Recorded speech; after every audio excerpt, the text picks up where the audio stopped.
MP board कक्षा 10वीं वाले सभी विद्यार्थियों के लिए त्रैमासिक परीक्षा पेपर 2026 के लिए विज्ञान विषय का पेपर मेरे द्वारा बताया जा रहा है।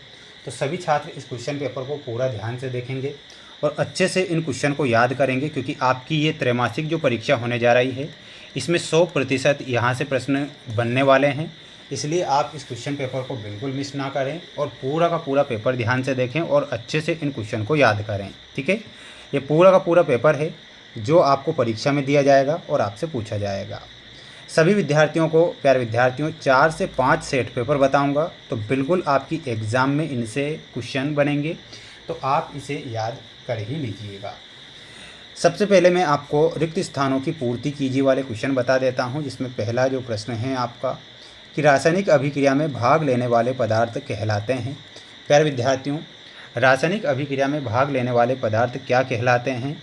तो यहाँ पर आपका करेक्ट जो आंसर होगा वो क्या हो जाएगा? अभिकारक हो जाएगा। यानी कि रासायनिक अभिक्रिया में भाग लेने वाले जो पदार्थ होते हैं उन्हें हम क्या कहते हैं? अभिकारक कहते हैं। विरंजक चूर्ण का रासायनिक सूत्र क्या होता है? तो इसमें आंसर क्या हो जाएगा?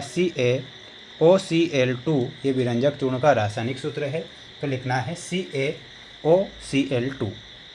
मनुष्य में वृक्क तंत्र से संबंधित है, तो मनुष्य में जो वृक्क होता है वो उत्सर्जन तंत्र से संबंधित होता है, तो इसमें लिखना है उत्सर्जन। जीवों के जमीन में परिरक्षित अवशेष क्या कहलाते हैं? तो जीवों के जमीन में परिरक्षित अवशेष जीवाश्म कहलाते हैं, तो इसका आंसर क्या होगा? जीवाश्म। विश्व पर्यावरण दिवस कब मनाया जाता है? तो 5 जून को विश्व पर्यावरण दिवस के रूप में मनाया जाता है, तो इसमें आपको क्या लिख कर आना है? 5 जून लिख कर आना है।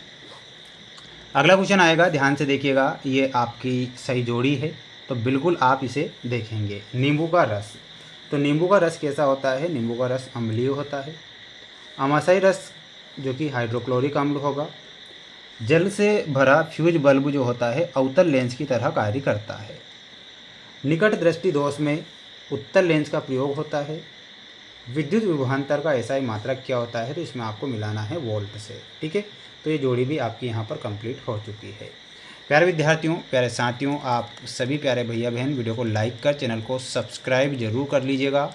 त्रैमासिक परीक्षा के लिए जो पेपर बता रहा हूँ इन्हीं में से आपके पेपर बनेंगे।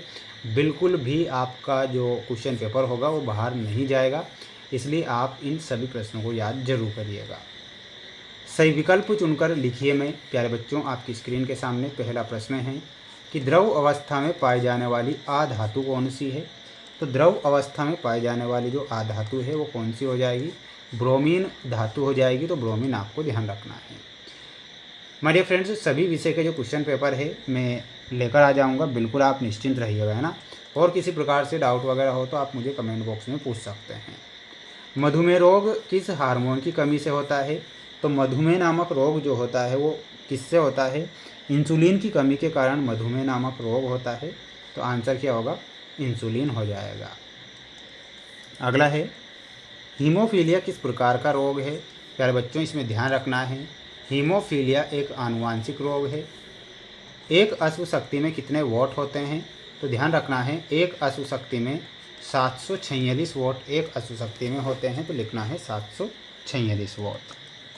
अगला देख लीजिएगा, चिपको आंदोलन किससे संबंधित है? तो चिपको आंदोलन वन संरक्षण से संबंधित है, तो इसका करेक्ट आंसर क्या हो जाएगा? वन संरक्षण हो जाएगा। ये आपको ध्यान रखना है। अगला देखिएगा, ये आपके एक वाक्य में उत्तर लिखिए वाले क्वेश्चन आएंगे परीक्षा में, तो बिल्कुल आप ध्यान से देखें। आधुनिक आवर्त सारणी के समूह 1 में उपस्थित एकमात्र आधातु तत्व का नाम क्या है? तो एकमात्र जो आधातु तत्व है उसका नाम क्या हो जाएगा? और वो होगा हाइड्रोजन। ठीक है, हाइड्रोजन।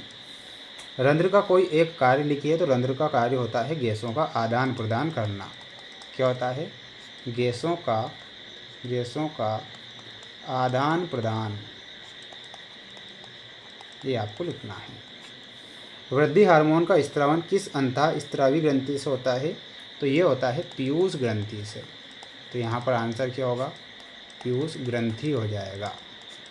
ठीक है, पीयूष ग्रंथि। विक्षेपण की परिभाषा क्या होती है? तो लिखना है, किसी माध्यम से गुजरने पर तरंगों का विभिन्न घटकों में विभाजित हो जाना। अमृता देवी बिश्नोई पुरस्कार किससे संबंधित है? तो ये वन्यजीव संरक्षण से संबंधित है। तो इसमें आपको क्या लिखना है? वन्यजीव संरक्षण लिखना है। तो इसका आप एक स्क्रीनशॉट ले लीजिए। इसके बाद जैसा कि आप ये देख पा रहे हैं कुछ क्वेश्चन हैं, तो इन सभी के आंसर मैं आपको नेक्स्ट वीडियो में बता दूंगा। और ये जो हमारा अगला जो सेट पेपर है ये भी बताऊंगा। जैसा कि मैंने आपसे कहा है कि आपको मैं 4 से 5 सेट पेपर बताऊंगा जो कि आपकी एग्ज़ाम की दृष्टि से 100% मोस्ट और इम्पोर्टेंट क्वेश्चन होंगे और आपकी परीक्षा में प्रश्न बन जाएंगे। तो बिल्कुल भी आप इस क्वेश्चन पेपर को मिस ना करें। अगला सेट पेपर बहुत जल्द आएगा। बने रहे हमारे साथ। मिलते हैं नेक्स्ट वीडियो में।